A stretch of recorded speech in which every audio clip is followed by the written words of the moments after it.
C'était quoi notre objet d'étude? Hein? Oui? Cyril, vas-y. Ça, c'est l'intitulé de la séquence 16. Ah, tu peux répéter, s'il te plaît? Produire le récit d'un lieu de légende. Très bien. Mais notre objet d'étude, grosso modo, c'est quoi?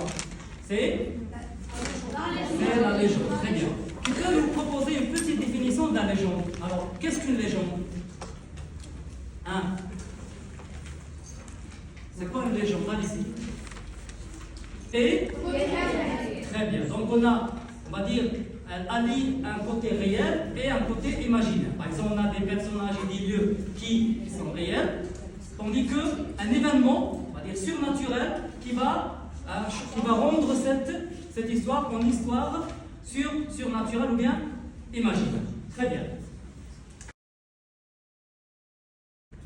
Lydia, une couronne, tout à fait, un corbeau, une couronne. Et la troisième illustration, ça vous fait penser à quel métier ça? À quel travail? Un enseignant qui utilise un marteau et un enclume? Non. Alors, un soudeur, ou bien on dit un forgeron, tout à fait, un forgeron. Donc voilà, on a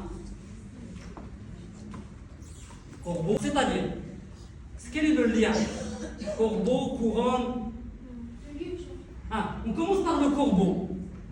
Le corbeau, c'est quoi? C'est un il symbolise quoi? C'est un oiseau, oui, mais il symbolise quoi le corbeau? Il est comment le corbeau? Il est intelligent, il est libre. Hein? Très bien. Donc, aujourd'hui, nous allons justement découvrir une histoire dont ces trois éléments ont un lien très étroit. Voilà. De Sidi Mohamed al-Ghrab. On raconte une légende dont Sidi Mohamed al-Ghrab fut le héros. Il y a longtemps, sous le règne de Saleh Bey, dans le Constantinois, un forgeron appelé Sidi Mohamed réussit à se procurer de la poudre d'or. Quand le Bey Saleh apprit cette nouvelle, il décida de garder pour lui cette précieuse poudre et résolut de faire disparaître le gênant Sidi Mohamed. Enfermé dans un sac, il le fit jeter du haut du Kefchkara. Mais en même moment, on vit sortir du sac un corbeau qui se sauva d'un vol rapide. C'était Sidi Mohamed qui, par magie, avait réussi à se transformer en corbeau. Ghrab. Le bey apprit vite la transformation de Sidi Mohamed en corbeau. Il le fit venir aussitôt dans son palais. Il lui demanda de lui démontrer sa puissance de magicien. Sidi Mohamed toucha le bey de sa baguette et le transforma en femme. Et quelques instants après, le bey reprit son état d'homme. Émerveillé, Saleh Bey reconnut alors le pouvoir, la sagesse et la science de Sidi Mohamed. Il lui demanda ce qu'il désirait. Sidi Mohamed lui formula un seul désir: ne plus payer d'impôts. Le bey accorda volontiers ce vœu. En plus, il construisit, en l'honneur de Sidi Mohamed, une mosquée près de Constantine. Très bien. Un roi de Constantine, ou bien un forgeron magicien, un animal légendaire, ou bien un bey puissant. Quelle est la bonne réponse? Oui, Daoud, oui. Un roi de Constantine. Est-ce que vous êtes d'accord avec ça? Alors, Zahia? C'est un forgeron magicien. Vous devez un petit peu répéter?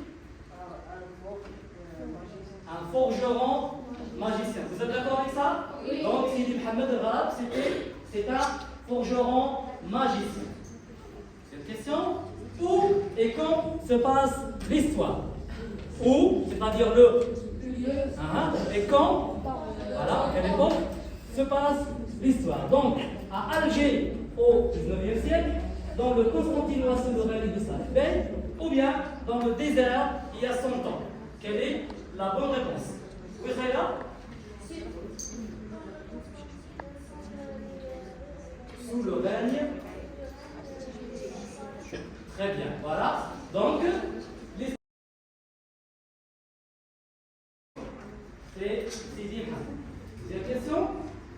Que trouva justement Sidi Mohamed d'après la vidéo? Il a trouvé quoi? Voilà, vous avez les trois réponses. Qu'est-ce qu'il a trouvé Sidi Mohamed? Oui, Nadir. Une poudre d'or. Très bien. Il a trouvé justement une poudre d'or. Très bien. On passe à l'écoute numéro 3. Allez-y. La poudre à Sidi Mohamed ou bien lui donner une récompense. Qu'est-ce qu'il a fait de belle? Après avoir entendu que Sidi Mohamed a découvert cette poudre d'or. Qu'est-ce qu'il a fait? Oui, Nihal? Tout à fait, très bien. Donc, il a décidé de s'emparer de cette poudre d'or et faire tuer Sidi Mohamed. Question de vocabulaire maintenant. Il décida de garder cette poudre précieuse. Le mot précieuse, l'adjectif précieuse, ça veut dire ordinaire, c'est-à-dire une poudre ordinaire, normale, ou bien chère, ou bien dangereuse. Quelle est la bonne réponse à votre avis? Plutôt, oui, voilà.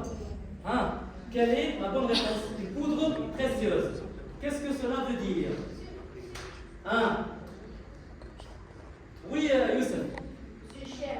C'est une poudre, bravo, très bien, une poudre chère. Voilà, une poudre chère. Allez-y, sans plus tarder, on passe à l'écoute suivante. Alors, on fait jeter Sidi Mohamed du haut d'un palais, du haut d'un caf, du haut d'un rocher ou du haut d'un arbre. Quelle est la bonne réponse? Oui, Asia? Du haut d'un palais. Vous êtes d'accord avec ça? Oui, Zahia. Du haut d'un caf. Voilà. Il le fait jeter du haut d'un caf, c'est-à-dire d'une falaise. Vous avez vu sur les images. Donc on a enfermé Sidi Mohamed dans un sac et on le fait jeter du haut d'une falaise, d'un caf. On l'appelle comment caf? Tout à fait. Très bien. Alors, par la suite, quand on a jeté Sidi Mohamed, est-ce que Sidi Mohamed est mort? Après s'être jeté du haut de cette falaise, est-ce qu'il est mort, Sidi Mohamed? Oui ou non? Oui, allez. Oui, il est mort. Tu as terminé avec lui. Oui, est-ce qu'il est mort? Oui,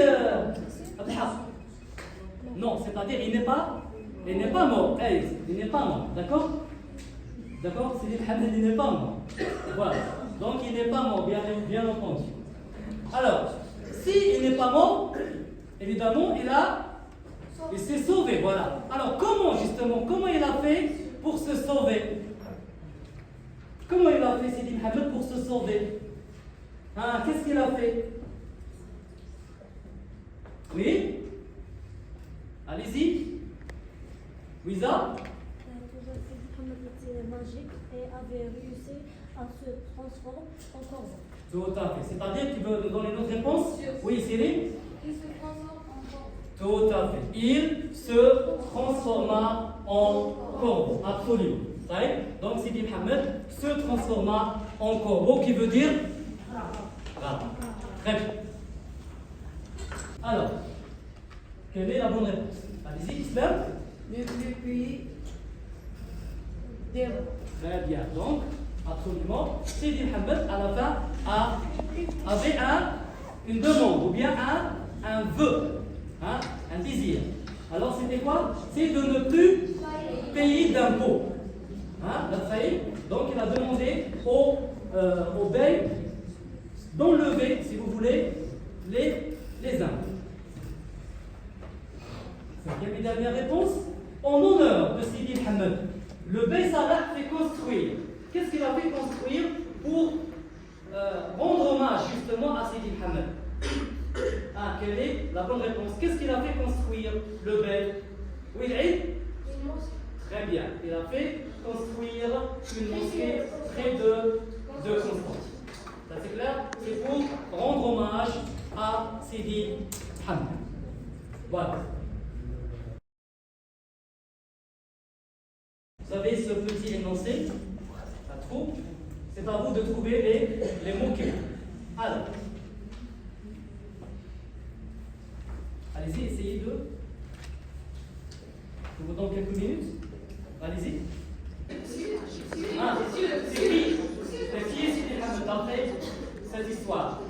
Oui, ça. Tout à fait, très bien. Donc, Sidi Hamad est un forgeron. Vous avez de la technologie. Donc, c'était un forgeron. Bravo, Wissa. Qui possède deux. Il possède quoi, Sidi Hamad? Ah oui, Nadir? De la. Nadir, répète. Poudre, répète. Poudre d'or, voilà. Qui possède de la poudre d'or. Le Bey Saleh veut le tuer, comme on a vu tout à l'heure, en le jetant du Kashkar. Mais ce dernier, Sidi Hamad, se transforma en quoi pour se sauver? Il s'est transformé en quoi pour se sauver? Les autres. Oui, Rahim. Il s'est transformé en quoi, Sidi Hamad, pour se sauver? Il se transforma en corbeau. Très bien. Grâce à quoi, justement, Sidi Hamad s'est-il transformé en corbeau? Grâce à quoi? Grâce à quoi il s'est transformé en corbeau, Sidi Hamad? Est-ce que c'est possible de se transformer en corbeau? Sauf si on est un magicien. Donc, grâce à quoi? Donnez-moi le nom. Un magicien, on dit là? Magique, c'est l'adjectif. La magie. Bravo Youssef. Grâce donc à sa magie. Très bien. À la fin, le bey accepte quoi? Accepte son. Il a accepté quoi, le bey? Qu'est-ce qu'il a accepté, le bey? On a dit, Sidi Hamad, à la fin, avait une, ou bien un. Non. Oui, un vœu. Très bien. Un désir. Un vœu. Un désir. Très bien. Donc, son vœu. Et puis, après cela, il a fait construire quoi en son honneur? Qu'est-ce qu'il a construit, le bey, en honneur de Sidi Hamad? Oui, Aïd? Très bien, bravo Aïd. Il a fait construire une mosquée en son honneur. Total. Très bien. Lydia, tu peux dire?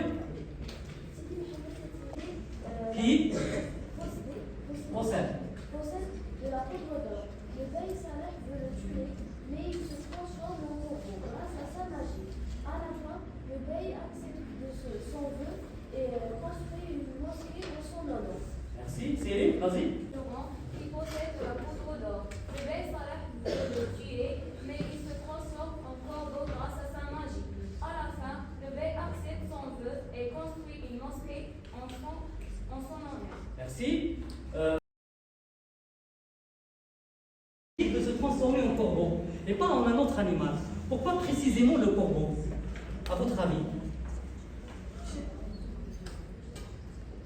Pourquoi il n'a pas choisi de se transformer en poule, par exemple, ou bien en, je ne sais pas.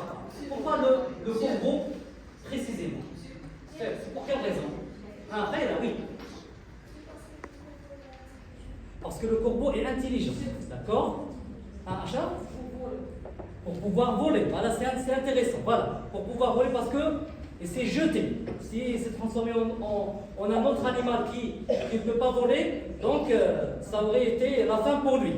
Tout à fait, Achat. Encore. Pour sauver sa vie, pour se sauver. Oui. Mais pourquoi le corbeau? Le camarade a dit? Parce qu'il symbolise l'intelligence. Lydia. Il symbolise la liberté, tout à fait.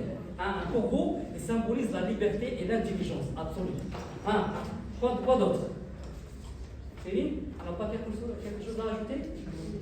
D'accord. Donc, voilà, c'est bien. Donc, peut-être parce que, comment dit votre camarade? Pour Sidi Hamad, que représente cette poudre-là? À votre avis? question un peu philosophique. Voilà, pour cela, oui, Ali. Il peut payer ses impôts. D'accord? Si tu veux, oui. La richesse. À la richesse. C'est-à-dire que ça lui permettra de devenir riche. D'accord? Hein? Comment? Chez? Ah, cher, oui, elle est chère. Oui, elle est chère. Ça, c'est clair. Ah, encore. Et pour le bey, ça représente quoi cette poudre magique? Hein? Comment? J'ai pas bien entendu. Répète. Noblesse. La noblesse. D'accord, oui, ce que veut. Hein? Pour le bey saleh, cette poudre-là représente quoi? La force. La force. Un symbole de force. Oui, tout à fait. Hein? Et puis, oui, évidemment. Un symbole de richesse. Et étant donné que c'est le bey saleh, ça symbolise quoi? Un simple forgeron qui réussit à se procurer de la poudre d'or. Si on va projeter cela à notre époque, ça symbolise quoi? Ou bien ça représente quoi? Là, non, pas l'argent, mais là, l'intelligence ou bien la science. Hein? La science. On n'est pas obligé d'être riche pour avoir de la science. Vous savez? Et quand on a de la science, on a de la force. Oui ou non? On est fort. Oui ou non? Et, bien évidemment, on va dire, ça pourrait avoir des problèmes quand on a quelque chose qui n'est pas, on va dire, commune, une chose à part entière, extraordinaire, que les autres n'en ont pas. Oui ou non? Donc ça pourrait attirer des problèmes, comme on a vu tout à l'heure avec Sidi Mohamed. Mais finalement,